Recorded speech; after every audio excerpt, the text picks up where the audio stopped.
बिस्मिल्लाहिर्रहमानिर्रहीम। अस्सलाम वालेकुम स्टूडेंट्स आपको आज के इस पूरे सेशन में खुश आमदीद।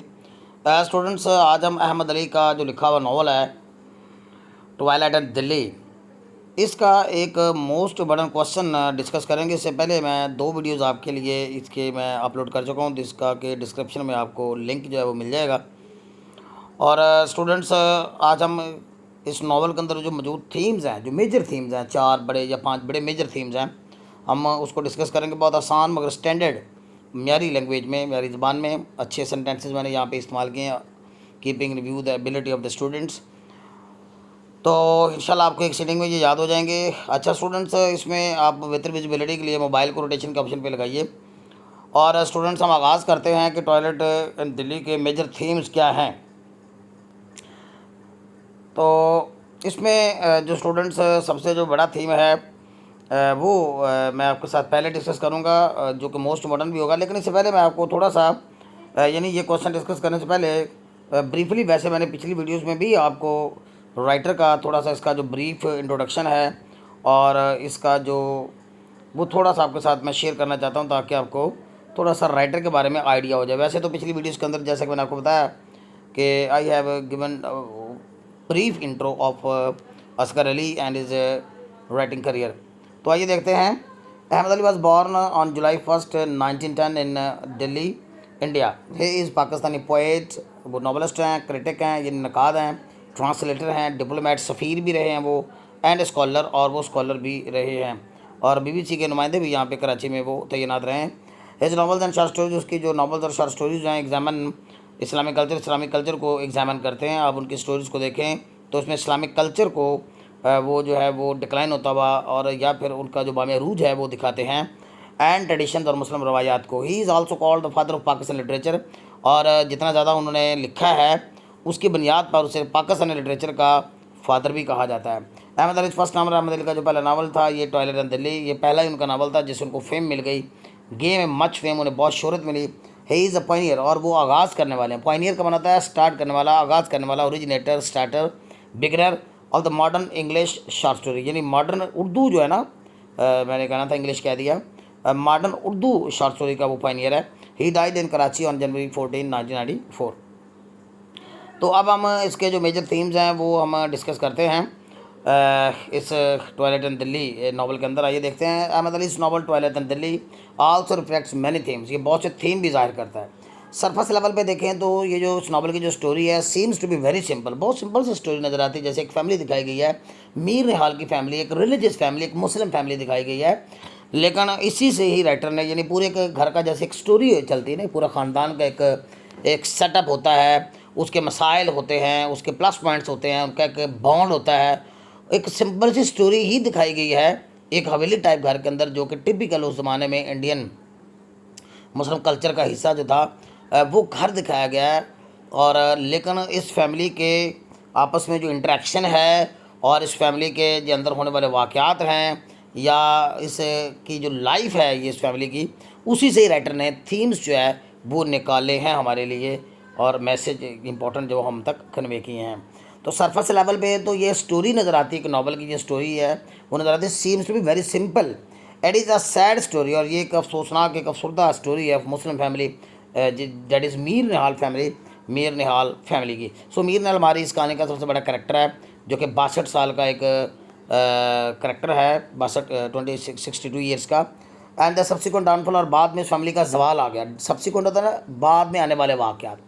तो और बाद में आने का वाले वाक़यात में देखते हैं कि उसका जो डाउनफॉल है इस फैमिली का हमें दिखाया गया। तो अपेरेंटली तो एक स्टोरी, एक सैड स्टोरी है मीर निहाल की फैमिली की, और बाद में जवाल पजीर जो हो गई। और the time period of this novel, इस नावल का जो टाइम पीरियड है is the beginning of the 20th century, यानी यहाँ पे नावल के अंदर हमें जो तासुर मिलता है वो 1911 से लेके 1919 तक का एक टाइम पीरियड जो है वो इसके अंदर दिखाया गया। इसको सेटिंग कहते हैं। When India was British colony, और उस ज़माने में हम जानते हैं कि जो बरसगीर था, इंडिया था, सब कॉन्टिनेंट था, वो बरतानिया की कॉलोनी बना हुआ था, यानी बरतानिया ने यहाँ पे कब्जा किया हुआ था बाई फोर्स। बस ऑन द डीपर लेवल, लेकिन डीपर लेवल पे जाके देखते हैं the story of this novel gives some serious themes, वो कुछ संजीदा थीम्स भी देती है। द रीडर्स कैन इंटर, जो पढ़ने वाले हैं वो इन्फर कर सकते हैं, निकाल सकते हैं। इन्फर होता है अखज़ करना, निकाल सकते हैं many themes while reading the story of this novel, इस नॉवल की स्टोरी को पढ़ते हुए। So once Ahmed Ali made a statement, एक बार अहमद अली ने खुद एक स्टेटमेंट भी दी थी। इस नावल का जो प्राइम मकसद था लिखने का, वो दिखाना क्या चाहते थे इस नावल में, एक बार उन्होंने खुद भी इसके बारे में एक स्टेटमेंट जारी की थी। Made a statement about the major themes of this novel. Statement is given below. Statement उनकी कुछ यूँ थी, आप मार्कर से कोट कीजिएगा, वेरी इंपॉर्टेंट है। उन्होंने कहा था अहमद अली ने अपने इस तहरीर के बारे में कि मैं purpose of writing this novel, मेरा मकसद इस नावल को लिखने का was to depict a face, कि मैं दिखाऊं, अक्कासी करूं एक ऐसे ज़माने की, एक ऐसे दौर की। फेज़ होता है एक पीरियड, एक ज़माना, एक दौर ऑफ अवर नेशनल लाइफ, हमारी कौमी ज़िंदगी के, एंड डी के, और साथ ही साथ जो उन्होंने कहा कि मैं जवाल पजीर हालत को, डी के होता है किसी चीज़ का गलना सड़ना, जवाल पजीर हो जाना, डिक्लाइन हो जाना, ऑफ द होल कल्चर, पूरे कल्चर का। तो इस नावल के अंदर उन्होंने अपने होल मुस्लिम कल्चर का डिक्लाइन दिखाया है, डिके दिखाया है कि कैसे जो है वो अंग्रेज़ी कल्चर के हाथों मगलूब हो गया और अपनी जो ब्रिलियंस थी, अपने कल्चर यानी कल्चर के, मुस्लिम कल्चर की अपनी जो ज़ाती ब्रिलियंस थी, उनकी चौंका चौंकी थी, वो आहिस्ता आहिस्ता मान पड़ कर ख़त्म हो गई। अब पार्टिकुलर मोड ऑफ थाट, और उसने दिखाया कि किस तरह होल कल्चर भी डिक्लाइन का शिकार हो गया और किस तरह एक ख़ास अंदाज़े सोच, यानी सोच का ख़ास अंदाज जो था, ख़ास अंदाज सोच का जो मुस्लिम कल्चर में थी, उसका भी डिक्लाइन हो गया। एंड लिविंग, और ज़िंदगियों का डिक्लाइन हो गया। वैल्यूज़ और अच्छी कदरों का भी डिक्लाइन हो गया। नाउ डेड, जो कि अब ख़त्म हो चुकी हैं। And gone before our eyes, और कहते हैं ये सब कुछ हमारी आंखों के सामने ही हो गया। क्योंकि आप जानते हैं कि ये दिल्ली में पैदा हुए थे, अपनी ज़िंदगी का उन्होंने काफ़ी अरसा वहाँ पे दिल्ली में ही गुजारा, तकरीबन 1947 तक वो वहीं पे ही क़याम पजीर रहे। क़याम पाकिस्तान के बाद वो पाकिस्तान आ गए थे, तो इसलिए उन्होंने दिल्ली के अंदर खुद ये सारा जो है ना वो ये जो ज़वाल है ये अपनी आंखों से होते हुए देखा था। Let us discuss some of the major themes in the novel under discussion. Firstly, passing away of the Muslim culture in India. मसलन ये पहला हमारा थीम है, आप इसे हाईलाइट करके लिखिएगा कि मुस्लिम कल्चर का मरना। पास से होता गुजर जाना, मर जाना। तो मुस्लिम कल्चर की जो मौत हो गई वहाँ पे इंडिया में, उसको थोड़ा सा यहाँ पे उन्होंने हाईलाइट करने की कोशिश की है। Is the major theme of this novel. The writer has shown this theme through the character Mir Nihal, और उन्होंने ये मीर निहाल के किरदार के ज़रिए सिम्बॉलिकली दिखाने की कोशिश की है।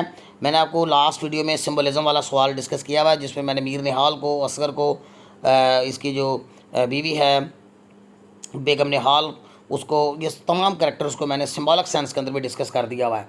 देयर वाज अ टाइम, एक वक्त था, one Mir Nihal was dominant, जब मीर निहाल एक गलबे वाला इंसान था अपनी जवानी में। आप उसका हुलिया देखें ना, उसके जो शक्ल शुबहात, जो मैंने अपीयरेंस और फिजिकल अपीयरेंस जो दिखाया गया है, जो मैंने लास्ट वीडियोज़ के अंदर टेक्सचुअल कोट्स भी किए हैं।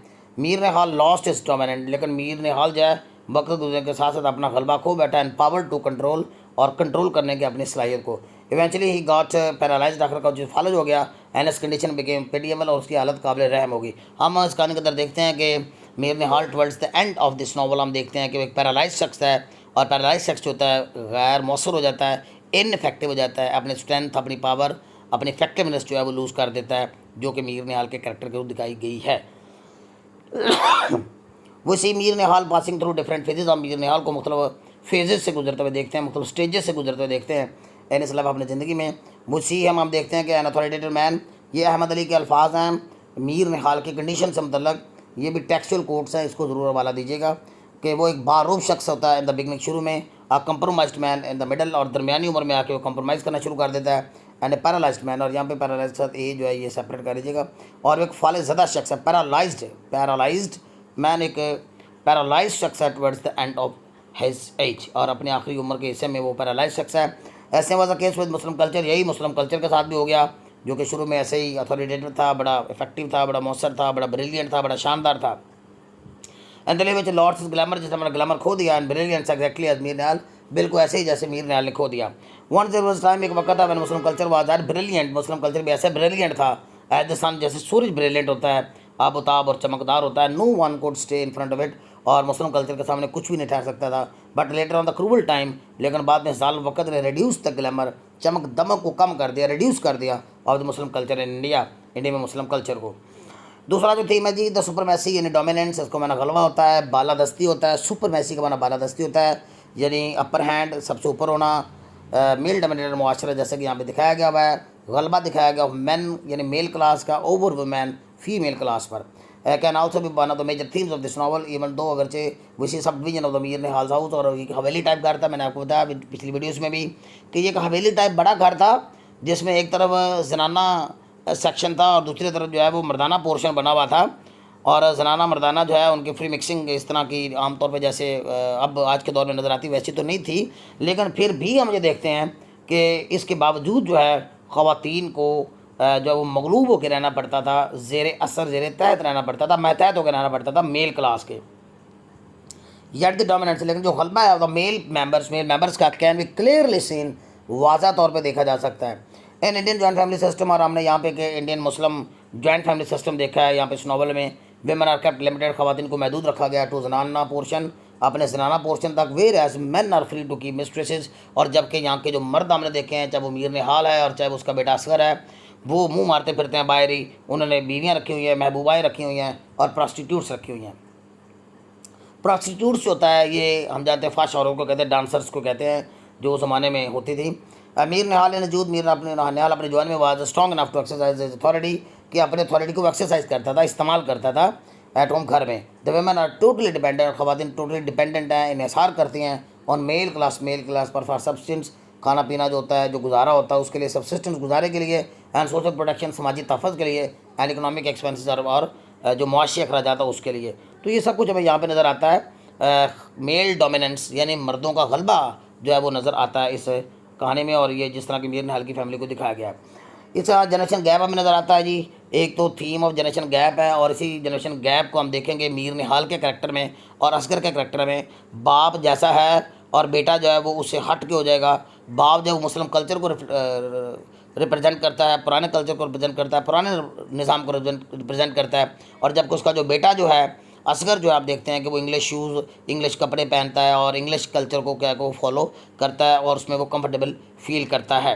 तो इस तरह दोनों के दरमियान एक जनरेशन गैप है, दोनों की सोच में फ़र्क आ जाता है। The theme of generation gap is also evident in the story, ये बिल्कुल जाहिर है, एविडेंट है in the story of the novel under discussion ज़ेर बेस्ट नॉवल की। वी सी दिस थीम, हमें ये थीम नज़र आता है द म्यूचुअल रिलेशनशिप, बाहमी तल्लक में between Mir Nihal and his son Asghar और उसके बेटे असगर के दरमियान। The father and son relationship, और ये बाप बेटे का जो तल्लक का दिखाया गया है प्रेजेंट बिटवीन दम, जो उनके दरमियान मौजूद है मीर निहाल और असगर के दरमियान, शोज़ जाहिर करता है as if they belong to different planets, ऐसे जैसे वो दोनों मुख्तलिफ ही सियारों से तल्लक रखते हों, यानी वो किसी और खित्ते का लगता है और वो किसी और सियारे का लगता है। Both of them do not have many things in common, दोनों में ज़्यादा चीज़ें मुश्तरक नहीं हैं, सेम नहीं है, डिफरेंट है। There seems to be lack of understanding, एक तो अंडरस्टैंडिंग यानी दोनों के दौरान जो फ़हाम व तफ़हीम है, अंडरस्टैंडिंग है, वो उसकी कमी है, यानी मिसअंडरस्टैंडिंग दोनों के दौरान बहुत ज़्यादा है। Mir Nihal is the representative of the old class, और मीर निहाल जो है ये पुराने निज़ाम को, पुराने सिस्टम को, पुराने कल्चर को रिप्रेजेंट करता है। Whereas Asghar seems representing the new order, और जब असगर जो नए निज़ाम को, नए सिस्टम को, यहाँ ऑर्डर का माना हुक्म नहीं है, ऑर्डर का माना निज़ाम और सिस्टम है। वैन असगर अडॉप्ट फैशन, जब असगर जो है वो रवाज को, फैशन को और स्टाइल को अडॉप्ट करता है, इंट्रोड्यूस बाय द ब्रिटिशर्स, जो कि ब्रिटिशर्स ने अडॉप्ट किया है, मीर निहाल एडवांशन, तो मीर निहाल उसको डांटता है ये कहते हुए, ये जुमला मैंने पहले वाली वीडियोज़ के अंदर भी डाला है, टेक्सो लाइन का कोड कीजिएगा। वो जूते पहन के उसके सामने आता है तो मीर निहाल को तब चढ़ जाती है, गुस्सा आ जाता है और उसको डांटता है, you are again wearing those dirty English shoes, तुमने एक बार फिर ये गंदे बेहुदा जो है वो अंग्रेज़ी तर्ज के बने हुए जूते पहने हुए हैं। आई डोंट लाइक दैम, मुझे ये जूते पसंद नहीं हैं, या फुल स्टॉप लगा लीजिएगा students.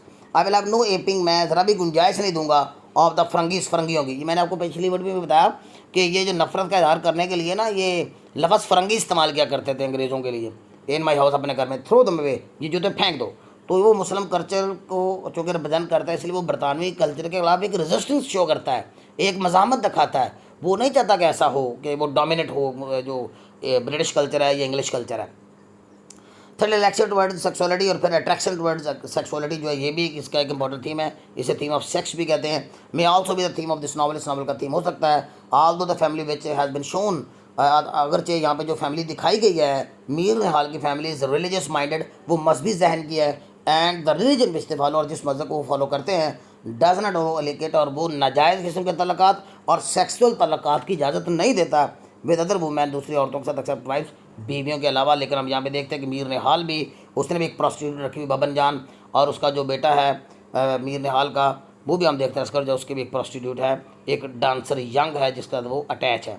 More over Mir Nihal seems to have sexual affair. और इसके अलावा बबन जान मर जाती है कहानी में, हम ये देखते हैं बबन जान की डेथ हो जाती है जिसने प्रोस्टिट्यूट रखी हुई थी, जिसको वो तवातर के साथ मिलने भी जाता था। और फिर मीर निहाल जो है ऐसा भी लगता है कि जैसे इनके घर के एक मुलाजमा है दिल चैन के साथ भी उसका सेक्सुअल अफेयर लगता है, क्योंकि दिल चैन जो है ये हम देखते हैं कि वो कहानी में वो नहीं है, लेकिन उसको दिखाया गया कि वो प्रेग्नेंट हो जाती है। और बेगम निहाल जो इस बात पे हैरान होती है कि ये मुलाजमा जो है ये प्रेग्नेंट कैसे होगी, इसकी तो शादी भी नहीं हुई है। तो दिल जान उनके घर की मुलाजमा, तो लगता है ऐसे ही है कि मीर निहाल जो है वो उसका सेक्सुअल अफेयर है दिल चैन के साथ।